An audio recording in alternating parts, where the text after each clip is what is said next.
nitafanya kazi kwa nguvu zangu zote, na ninamuomba sana Mwenyezi Mungu asinifanye nikawa na kiburi.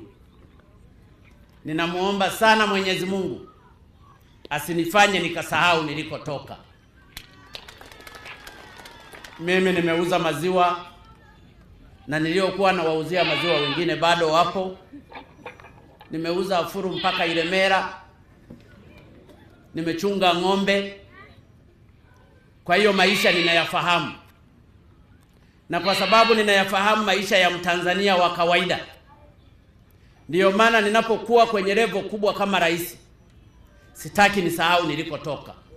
Sitaki kusahau maisha ya Watanzania, ambayo Watanzania wengi wana maisha ya chini, na kwa sababu hivyo sitaki Watanzania wa maisha ya chini waonewe katika kipindi changu.